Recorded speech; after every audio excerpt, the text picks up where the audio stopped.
नमस्कार, स्वागत है आपका बिहार समाचार में। इस लॉकडाउन में अब फिर से नए नियम लागू कर दिए गए हैं। साथ ही जीतन राम मांझी लगातार नीतीश सरकार से नाराज दिख रहे हैं, तो वहीं तेजस्वी यादव चक्रव्यूह रच रहे हैं नीतीश सरकार को हटाकर अपनी सरकार बनाने के लिए। तो वहीं बिहार में कोरोना की काफी भयानक स्थिति हो गई है। तो आज की बड़ी खबरों पर बात करने से पहले आपसे अनुरोध है, कृपया वीडियो को एक प्यारा सा लाइक अवश्य कर दीजिएगा। आपका लाइक करना ही हमारी मेहनत का फल होता है। अब तो हद हो गई, जनता से धोखा किया जा रहा है। 5 पुराने एम्बुलेंस पर नए स्टिकर लगाकर दूसरी बार वर्चुअल उद्घाटन करेंगे अश्विनी चौबे। और इसके बाद तो हद हो गई, केंद्रीय स्वास्थ्य राज्य मंत्री ने 2 बार नहीं 4 बार किया एक ही एम्बुलेंस का उद्घाटन। कहा जा रहा है कि बस कीजिए चौबे जी। जनता की आंखों में धूल झोंकने की बक्सर में सारी हदें पार कर दी गई है। एटीवी भारत की खबर के अनुसार एक ही एम्बुलेंस का नाम बदलकर बार बार उद्घाटन किया जा रहा है। एक तरफ जहां बिहार में कोरोना कहर बरपा रहा है, एम्बुलेंस की भारी जरूरत है, वहीं दूसरी ओर जनता के साथ धोखा किया जा रहा है। एक ही एम्बुलेंस का 4 बार उद्घाटन किया जा रहा है। तो इस पर तेजस्वी यादव बोले हैं कि हद हो गई, एक ही एम्बुलेंस का 1 बार नहीं 4 बार उद्घाटन किया, लेकिन एक बार भी एम्बुलेंस नहीं चली। तेजस्वी यादव ने खुलासा करते हुए कहा है कि एक दिन किराया भुगतान कर मंत्री जी तमाम एम्बुलेंस को केवल उद्घाटन करने के लिए बक्सर लाते हैं, लेकिन उद्घाटन होने के साथ ही उनका मालिक उसे वापस ले जाता है, या फिर 1 साल के बाद मंत्री उन्हें फिर बुलाते हैं और फिर उद्घाटन करते हैं। अब आखिर नीतीश सरकार का क्या होगा? एक तरफ जहां जीतन राम मांझी, तो वहीं वीआईपी के मुकेश सहनी लगातार नीतीश सरकार से नाराज चल रहे हैं। वहीं नीतीश को घेरने के लिए चक्रव्यूह बनाएंगे तेजस्वी यादव। रविवार को तमाम विपक्षी पार्टियों के नेताओं के साथ बैठक बुलाई गई है। ओबीसी की पार्टी भी आएगी साथ। इस बैठक में खास ये है कि एआईएमआईएम के नेता भी मौजूद रहेंगे। इस बैठक में ये तय किया जाएगा कि कोरोना में फेल हुई सरकार को आखिर कैसे घेरा जाए। लालू यादव और तेजस्वी यादव लगातार जिस तरह से एक्टिव मोड में लग रहे हैं, उससे अब नीतीश सरकार मुश्किल में पड़ सकती है। तेजस्वी यादव इस बैठक में बिहार में कोरोना के इलाज में हो रही लापरवाही, जांच में हेराफेरी और अन्य मामलों पर भी चर्चा करेंगे। साथ ही बिहार में वैक्सीन की बदहाली की स्थिति पर भी बात होगी, तब सरकार को घेरने की रणनीति बनेगी। अभी तेजस्वी यादव के सामने एक मौका है कि इस तथाकथित फेल सरकार को हटाकर अपनी सरकार बनाने की। सबकी मदद करने वाले पप्पू यादव को गिरफ्तार करके नीतीश सरकार ने मुसीबत मोल ली है। अब देखिए, इनके ही सरकार वाले नीतीश सरकार का विरोध कर रहे हैं। एक तरफ जहां जीतन राम मांझी, वीआईपी के मुकेश सहनी और खुद बीजेपी ने नीतीश सरकार के फैसले का विरोध किया, तो वहीं अब जदयू सांसद अजय मंडल ने भी पप्पू यादव की गिरफ्तारी को लेकर बड़ा बयान दिया। जदयू नेता का कहना है कि पप्पू यादव ने इतना भी गलत नहीं किया था कि उन्हें जेल भेज दिया जाए। वो तो जनता के सेवक है, जनता की सेवा के लिए एम्बुलेंस मामले को उजागर किया था। वहीं 32 साल पुराने केस में अगर उनको जेल भेजा गया तो गिरफ्तार करने वाले पदाधिकारी भी दोषी हैं, थाना भी दोषी है। उन्होंने इतने पुराने केस को पेंडिंग आके रखा क्यों? पप्पू यादव से पहले उन्हें गिरफ्तार करना चाहिए था। और साथ ही जदयू सांसद ने कहा है कि मैं भी दूध का धुला नहीं हूं, मैं कई केसों में संलिप्त था, लेकिन मुझे बगैर कुछ जानकारी के गिरफ्तार कर लीजिएगा क्या? उन्होंने कहा कि पप्पू यादव जनता की सेवा में लगे रहते हैं, वो तो भाग नहीं रहे थे। इस मौके का फायदा जिस पदाधिकारी ने उठाया है, यकीन मानिए वो राजनीति से प्रेरित है। हे ईश्वर, हे अल्लाह, हे खुदा, हे गॉड, आप जिस पर भी भरोसा करते हो उनसे प्रार्थना कीजिए कि इंसानियत बच जाए। देखिए, कोरोना से यदि ठीक हो गए तो ब्लैक फंगस से कहीं जान ना चली जाए। इतनी मशक्कत करने के बाद यदि कोरोना मरीज ठीक हो भी जा रहे हैं तो उन्हें ब्लैक फंगस जकड़ ले रहा है। अब तो बिहार में 29 मरीजों की पुष्टि हो गई है और फिर से बीते दिन 10 नए मरीज सामने आ गए। दरअसल कोरोना से ठीक होने के बाद खास करके शुगर, ब्लड प्रेशर और किडनी की बीमारी से ग्रसित मरीजों में ज्यादा ये बीमारी देखी जा रही है। और विशेषज्ञों का कहना है कि ग्रामीण क्षेत्रों में ब्लैक फंगस के मरीज की संख्या काफी ज्यादा बढ़ेगी। और अब तक पटना एम्स में ब्लैक फंगस के 20 मरीज भर्ती हो गए हैं। ध्यान रहे, कोरोना से जंग जीत ली तो ऐसा नहीं कि आपने जिंदगी से जंग जीत ली, उसके बाद ब्लैक फंगस का खतरा मंडरा रहा है। जीतनराम मांझी ने नीतीश सरकार के खिलाफ मोर्चा खोल दिया है। बराबर जीतनराम मांझी नीतीश सरकार से नाराज दिख रहे हैं और अब तो मुख्यमंत्री नीतीश कुमार के सामने जीतनराम मांझी ने ऐसी शर्त रख दी है कि नीतीश सरकार ना इधर के रहे ना उधर के। यदि जीतनराम मांझी की मांग ना मानी गई तो भयानक मुश्किल में फंस सकती है नीतीश सरकार। जीतनराम मांझी बोले हैं कि सभी बिहार के बेरोजगार युवाओं को 5,000 भत्ता दे नीतीश कुमार। जीतनराम मांझी का कहना है कि वित्तीय संकट से जूझ रहे हमारे बेरोजगार युवा युवतियों के लिए हिंदुस्तान आवाम मोर्चा ने चुनावी घोषणा पत्र में वादा किया था कि हमारी सरकार बनी तो उन्हें 5,000 बेरोजगारी भत्ता दिया जाएगा। मैं माननीय नीतीश कुमार जी से अनुरोध करता हूं कि सूबे के बेरोजगार युवक और युवतियों को 5,000 बेरोजगारी भत्ता यानी 5,000 प्रति महीने दिया जाए। तो देखा जाए तो बराबर जीतनराम मांझी नीतीश सरकार से नाराज चल रहे हैं। मांझी की कोई भी शर्त नीतीश सरकार नहीं मान रही है और यदि इस शर्त को नहीं माना गया तो जीतनराम मांझी नाराज होकर कहीं नीतीश सरकार का साथ ना छोड़ दे और तेजस्वी यादव का साथ देकर उनकी सरकार ना बना दे। बिहार में लॉकडाउन 2.0 लग गया है। बिहार में 25 मई तक लॉकडाउन लगा दिया गया है। तो वहीं बिहार सरकार ने फिर से नए नियम लागू कर दिए कि बिहार में चिकन, मछली और मटन की बिक्री पर कोई भी रोक नहीं रहेगा। लॉकडाउन के बीच नीतीश सरकार का फैसला जानिए। दरअसल मत्स्य पालन विभाग ने इस संबंध में आदेश जारी कर दिया है कि बिहार में मटन, चिकन, मछली और अंडा की खरीद बिक्री में किसी तरह की कोई भी प्रतिबंध नहीं रहेगी। साथ ही अंडा, मछली व मांस ढोने वाली गाड़ियों के परिचालन को भी छूट दे दी गई है। इन गाड़ियों को नहीं रोका जाएगा। मुकेश साहनी ने बताया है कि लॉकडाउन के दौरान पशुओं से जुड़ी गतिविधि पर किसी भी तरह का कोई भी प्रतिबंध नहीं रहेगा। पशुओं की दवा की दुकान, कृत्रिम गर्भाधान केंद्र भी खुले रहेंगे। पशु चिकित्सा पदाधिकारी एवं पशु सेवा से जुड़े अन्य कर्मचारी आदि को बिहार के अंदर और एक राज्य से दूसरे राज्य आने जाने में कोई भी रोक टोक नहीं होगी।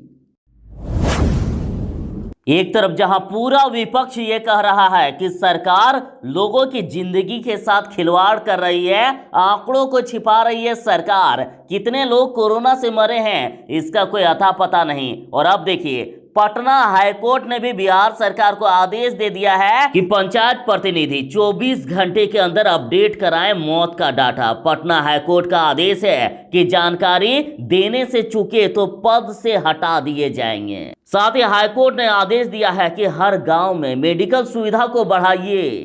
पटना हाईकोर्ट ने बिहार के तमाम पंचायतों के मुखिया, उप मुखिया, प्रखंडों में प्रमुख, उप प्रमुख और जिला परिषद स्तर पर अध्यक्ष, उपाध्यक्ष को निर्देश दिया है कि उनके क्षेत्र में जितने भी कोरोना से लोगों की मौत हुई है उन सब की जानकारी नजदीकी जन्म मृत्यु निबंधकों को 24 घंटे के अंदर देना होगा, ताकि सरकारी अफसरों को यह पता लगाने में सहूलियत हो कि राज्य में मौतों में कितनी कोरोना के कारण मौत हुई है। हाईकोर्ट ने यह भी हिदायत दी है कि यदि कोई भी लोक प्रतिनिधि अपने क्षेत्र में हुई मौत की जानकारी नहीं देता है तो उसकी कर्तव्यहीनता मानते हुए उसे पद से हटा दिया जाएगा।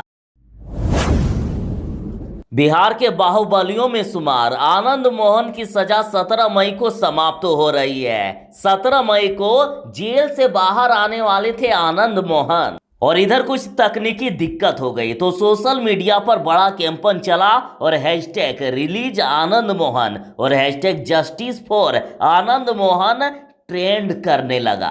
अब पूरे बिहार से आनंद मोहन को रिलीज करने की, आनंद मोहन को रिहा करने की मांग हो रही है। आप देख सकते हैं कि रिलीज आनंद मोहन ट्रेंड कर रहा है, लाखों ट्वीट हो चुके हैं। तो आनंद मोहन जी जल्द ही जेल से रिहा होने वाले हैं। उनकी सजा 17 मई को समाप्त हो रही है। जल्द ही वे जेल से बाहर होके आपके सामने होंगे। आप देख सकते हैं कि दोनों ही हैशटैग पूरे देश में टॉप पर रहा। पूरे देश से आनंद मोहन को रिलीज करने की मांग हो रही है।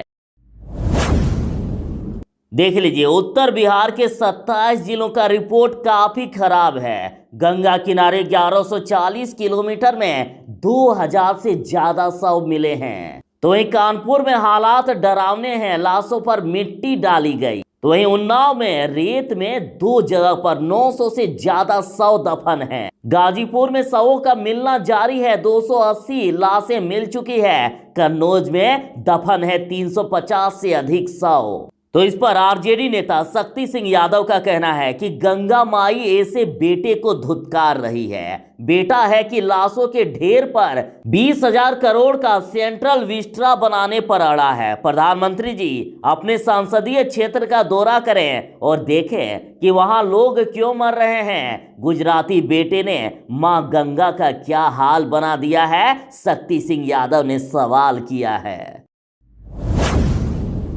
बिहार में कोरोना मरीजों की संख्या में गिरावट को जहां आरजेडी ने बताया है आंकड़ों का खेल, कहा है कि सरकार झूठ बोल रही है, कहा कि सच्चाई ठीक इसका उल्टा है।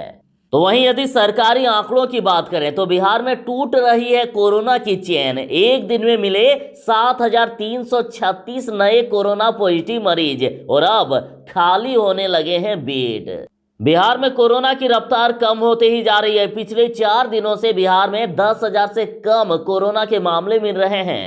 अच्छी खबर तो यहां है कि जितने नए मरीज मिल रहे हैं उससे ज्यादा मरीज तो ठीक हो जा रहे हैं। लेकिन पटना की हालात बहुत खराब बनी हुई है। अभी भी पटना में 1202 नए कोरोना पॉजिटिव मरीज मिल गए। उसके साथ ही अररिया में 102, औरंगाबाद में 106, बांका में 117, बेगूसराय में 334, भागलपुर में 361, पूर्वी चंपारण में 191, गया में 285, गोपालगंज में 191, कटिहार में 180, खगड़िया में 124, किशनगंज में 109, मधेपुरा में 122, मधुबनी में 360, मुंगेर में 213, मुजफ्फरपुर में 292, नालंदा में 220, पूर्णिया में 282, सहरसा में 224, समस्तीपुर में 392, सारण में 205, सुपौल में 226, वैशाली में 353 और पश्चिमी चंपारण में 237 नए कोरोना पॉजिटिव मरीज मिले। और साथ ही बिहार में एक्टिव मरीजों की संख्या 82,486 हो गई। बिहार के स्वास्थ्य मंत्री मंगल पांडे जी का कहना है कि बिहार में कोरोना संक्रमण का पॉजिटिविटी रेट लगातार घटते हुए आज लगभग 7% पर आ गया है। तो इस पर आरजेडी नेता शक्ति सिंह यादव का कहना है कि पांडे जी जांच 0 कर दीजिए, पॉजिटिविटी भी घटकर 0 पर आ जाएगा। सांच को आंच नहीं और बिहार में कोरोना की जांच नहीं। शक्ति सिंह यादव बोले हैं कि वैसे मंगल जी कोरोना मौत का अपडेटेड स्कोर क्या है, स्कोर बोर्ड देखकर बताइए ना। और जिस तरह से कोरोना मरीजों के शव गंगा में बहाए जा रहे हैं, हिंदुओं के शव को दफनाए जा रहे हैं, तो इस पर राजद का कहना है कि कचड़े का ढेर बना दिया है साहब ने देशवासियों को। कहीं ढेर लगाकर जला दिए जा रहे हैं, कहीं बहा दिए जा रहे हैं। पप्पू यादव की हालात काफी खराब हो गई है। पप्पू यादव की तबीयत काफी खराब हो गई और पप्पू यादव की खराब तबीयत को देखते हुए डीएमसीएच के डॉक्टरों की टीम ने पप्पू यादव को पटना रेफर करने का फैसला लिया। तो इसके बाद पप्पू यादव ने डीएमसीएच के अधीक्षक को पत्र लिखे हैं और उन्होंने बताया कि मेरी जान को खतरा है। पप्पू यादव बोले हैं कि मेरी कमर में दर्द है, यहाँ भी मैं बेहतर हूँ, पटना अभी नहीं जाऊंगा, कुछ दिनों के बाद भेज दें। पप्पू यादव की जिद और हालात को देखते हुए डीएमसीएच की मेडिकल टीम ने पप्पू यादव का पटना जाना रद्द कर दिया। तो इधर जांच के लिए पप्पू यादव को प्राइवेट अस्पताल लाया गया। तो पप्पू यादव बोले हैं कि मेरी जिंदगी के साथ खिलवाड़ किया जा रहा है। इस कोरोना काल में कांग्रेस ने बड़ा ऐलान कर दिया है। सभी सांसद, विधायक और विधान पार्षद 2-2 एम्बुलेंस दान में देंगे। बिहार प्रदेश कांग्रेस कमेटी के प्रदेश प्रभारी भक्त चरण दास ने मीटिंग की और मीटिंग में ये फैसला लिया गया कि 21 मई को पूर्व प्रधानमंत्री भारत रत्न राजीव गांधी के शहादत दिवस पर बिहार के सभी सांसद, विधायक और विधान पार्षद अपने ऐच्छिक कोष से अपने जिले में 2-2 एम्बुलेंस दान में देंगे। मुख्यमंत्री नीतीश कुमार का आदेश है कि डेडिकेटेड कोविड सेंटर पर आईसीयू की बेड की संख्या बढ़ाएं और ग्रामीण क्षेत्रों में कोरोना जांच को तेज करें। मुख्यमंत्री नीतीश कुमार जी ने कहा है कि नहीं होने देंगे कोई भी कमी। मुख्यमंत्री जी ने वीडियो कॉन्फ्रेंसिंग के माध्यम से 10 जिलों के डेडिकेटेड कोविड हेल्थ सेंटर तथा 9 मेडिकल कॉलेज अस्पतालों में स्थित डेडिकेटेड कोविड हॉस्पिटल का वर्चुअल टूर के माध्यम से जायजा लिया और इस दौरान उन्होंने मरीजों से भी बात की और मुख्यमंत्री जी ने ग्रामीण क्षेत्रों में कोरोना जांच की संख्या बढ़ाने का निर्देश दिए हैं। साथ ही डेडिकेटेड कोविड-19 सेंटर पर आईसीयू बेड की संख्या बढ़ाने के निर्देश दिए और साथ ही चिकित्सक, नर्स एवं चिकित्सा कर्मियों को हमेशा उपलब्ध रहने का निर्देश दिए हैं। मुख्यमंत्री जी ने वादा किए हैं कि कोई भी कमी नहीं होने देंगे।